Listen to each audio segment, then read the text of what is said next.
SummerSlam night one is in the books. There were a lot of talking points from last night, so let's get into it. Starting with the women's side of things, because I don't have any women's figures on show today. We start off with the women's title match, Tiffany Stratton versus Jade Cargill, which Tiffany Stratton did, of course, retain her title over Jade.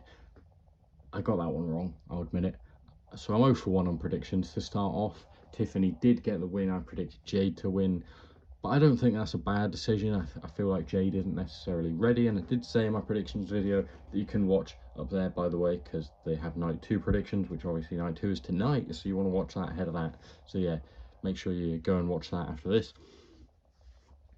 I did say that it wouldn't be a bad thing if Jade waited a little longer to win the title, potentially at WrestleMania, or you know, when she's a bit more ready. And I think Tiffany's probably a steadier person to have the belt on. You know, she's a good wrestler, she's okay, she's decent on the mic, and all of that stuff. It was a short match, but they got their stuff in. I thought it was pretty good, and I feel like if it went much longer, it probably would have hurt the match, if anything. I know it was short, but I feel like their strengths are probably more in those moments than in anything else. I like the finish. She went for a super jaded off of the second rope. Tiffany reversed that, flipped her over. Prettiest moonsault ever. 1, 2, 3. All good, can't complain. Decent match overall. On to the other women's match. I thought it was really good, the women's tag title match between Alexa Bliss and Charlotte Flair, who are the new champions, which I successfully predicted. So I'm on 1 out of 2 now. Defeated Raquel Rodriguez and Roxanne Perez of the Judgment Day. We saw the allies of convenience become friends, perhaps. They had a little hug at the end. They had a little hug on the post show as they celebrated their title win, and I enjoyed it. I thought it was a good match. Raquel has really done a 180 since those Kevin Nash comments, which have really helped her, and she's taken it on board, which is definitely the best thing you can do from a veteran. Well, you know, to a certain extent. Some of them might be talking shit that isn't relevant anymore, but I think when he said she wasn't working big enough, and she's took it on board, and that's really helped her. She's really had a turnaround in recent weeks, and I'm glad for her, because she got a lot of, you know, she got a lot of, not full-on hate, but some negativity in the community definitely was aimed at her. Probably unwarranted. You know, she's had some personal issues and stuff, but at least she's working through all of that, and she seems to be putting out some of her best stuff at the minute, so that's all good. So yeah, pretty good match.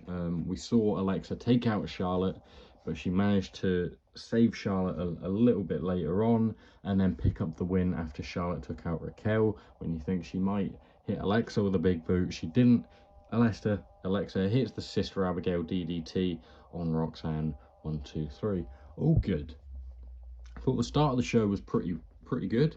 The opener was a very good match. We'll talk about that now, which was of course Roman Reigns and Jey Uso against Bron Breakker and Bronson Reed.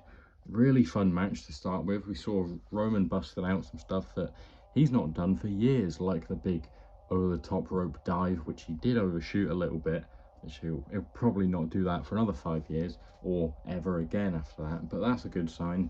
You know, you can really tell that he likes Bronson and Bron Breakker, and he believes in them because he's putting them over, stuff like that. And in the end of the match, Bron hit him with a spear because he sacrificed himself instead of Jey, because he was the legal man, allowing Jey to get a super kick and an Uso splash to a spear, a super kick, a spear, and an Uso splash to Bronson Reed, and pick up the win, which sees me drop to 1 out of 3 on the predictions. And I don't think mine was a bad prediction, because I think the wrong team won here. I think Bron Breakker and Bronson Reed definitely needed it more than them. I don't think they seem weak by any stretch just yet, but that doesn't help. I feel like they needed the win more than that, because what's really going to happen? Roman's probably going to turn up on Monday for Raw, get beaten up, written off, and then we'll see him again in Saudi or Survivor Series, whatever one comes first, and that will probably be it. So, you know, he comes back for a week or two, and then he leaves for quite a while, a few months. So I don't think he needs it. Jey Uso, I don't know what he does after this. Keep him away from the world title for a bit, please. So yeah, good match though, all round. Enjoyed it, so that's good. Then I feel like that match and then the women's tag match was a good start to the show.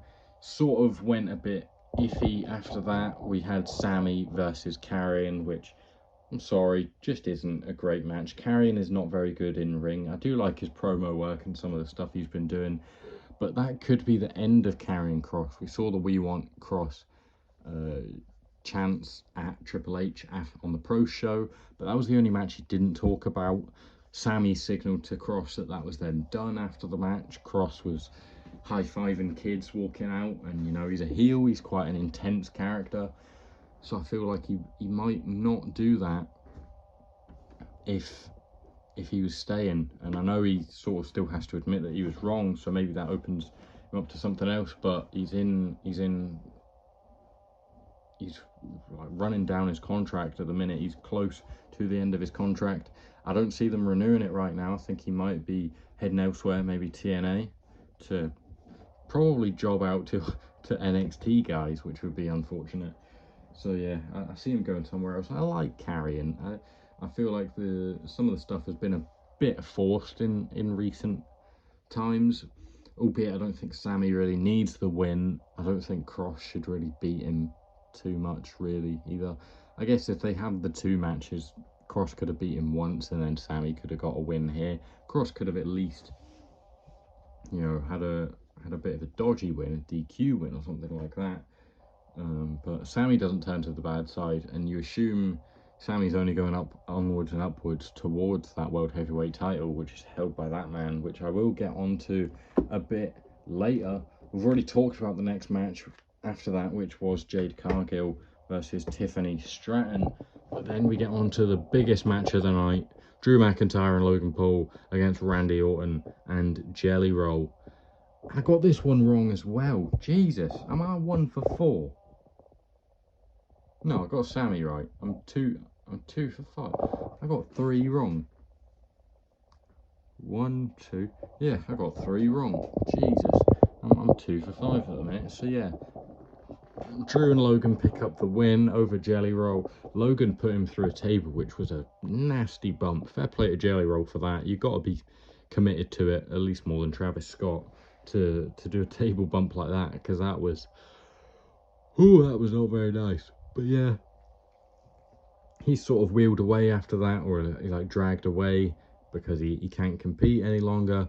And then he wheels himself up, superplex from the second rope from Randy to Drew, hot tag to Jelly. Jelly gets some stuff in, choke slam, black hole slam, scoop slam to Logan when he's trying to hit a cross body, and yeah, some pretty nice stuff. He wasn't terrible. You can obviously tell he's not been doing it very long, and he's not, you know, he just looks a little bit awkward in places, but the actual moves he hit all looked good, and you know, can't really complain about that.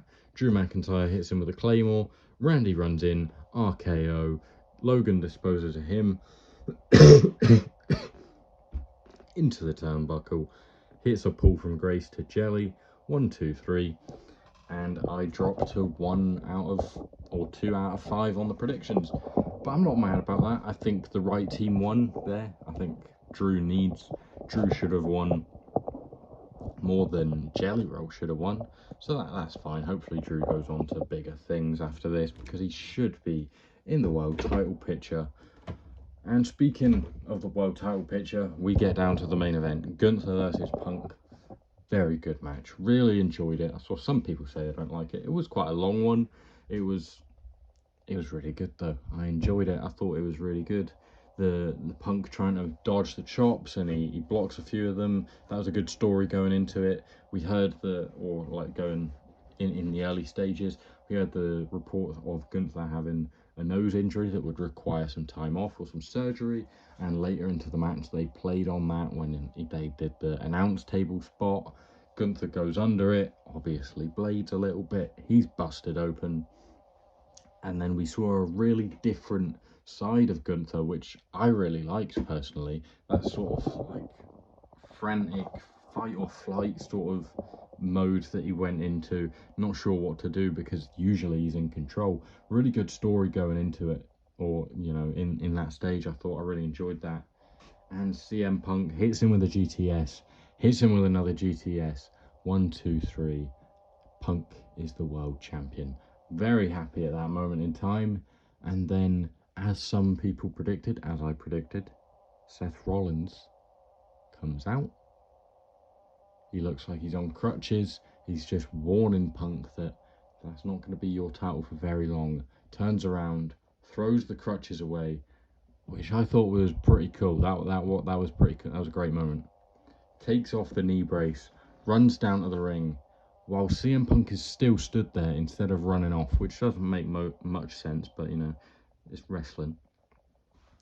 Hits him with a briefcase quite a few times, cashes in thanks to the Oracle Paul Heyman, and yeah, curb stomp. 1, 2, 3. Rollins is your new champion. Punk held it for all of 5 minutes, a Drew McIntyre-esque reign from last year, a Roman Reigns-esque reign from 2015. Roman held it for 5 minutes 15 seconds and Sheamus was selling t-shirts about it. But yeah, no more briefcases are left. No Money in the Bank briefcases are left. Naomi's cashed in and she has a match tomorrow night against Rhea and Io, which I expect her to retain in for my other predictions. As I said, they'll be up here.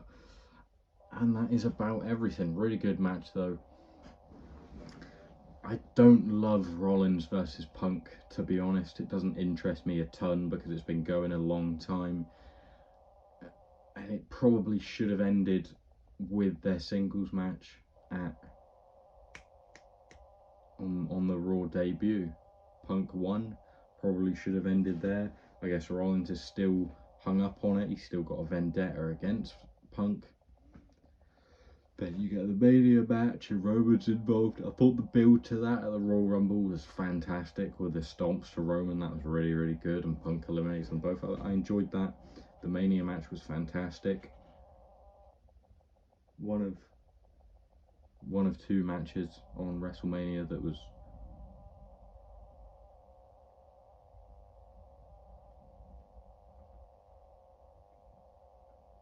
one of 2 Mania matches that really blew it away, blew it out of the water. I thought obviously the 2 triple threats, Rollins, Punk and Roman, and then Io, Rhea and Bianca. Still not sure when Bianca will come back, but it'll be great when she does.